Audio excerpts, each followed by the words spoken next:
नमस्कार, मी कीर्ती गायकवाड। स्वागत आहे आपलं आय न्यूज 28 मध्ये। चला तर मग जाणून घेऊयात महाराष्ट्रातल्या ताज्या घडामोडी। शासकीय माध्यमिक आश्रम शाळा दोदेश्वर कळवण प्रकल्पस्तरीय क्रीडा स्पर्धा। एकात्मिक आदिवासी विकास प्रकल्प कळवण अंतर्गत शासकीय व अनुदानित आश्रम शाळेतील विद्यार्थ्यांच्या प्रकल्पस्तरीय क्रीडा स्पर्धा 20 ते डिसेंबर 22 दरम्यान दोदेश्वर, तालुका सटाणा येथील शासकीय आश्रम शाळेत होणार आहे। या स्पर्धेत सुरगाणा, कळवण, सटाणा, देवळा, मालेगाव आणि नांदगाव या तालुक्यातील 1452 खेळाडू सहभागी होणार असल्याची माहिती प्रकल्प अधिकारी तथा सहाय्यक उपजिल्हाधिकारी अकुनुरी नरेश यांनी दिली। या स्पर्धेचा उद्देश आदिवासी विकास विभागातील विद्यार्थ्यांची संघभावना, नेतृत्वासह सर्वांगीण विकास, विद्यार्थ्यांचा कल खेळाकडे व्हावा या उद्देशाने या स्पर्धा घेतल्या जातात।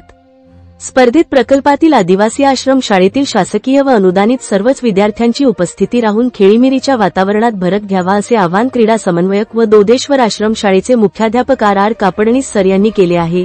क्रीडा स्पर्धेच्या उद्घाटनप्रसंगी माननीय आमदार दिलीप बोरसे व प्रमुख पाहुणे म्हणून सहाय्यक जिल्हाधिकारी अकुनुरी नरेश उपस्थित राहणार आहेत। रिपोर्टर अशोक शिंदेची रिपोर्ट।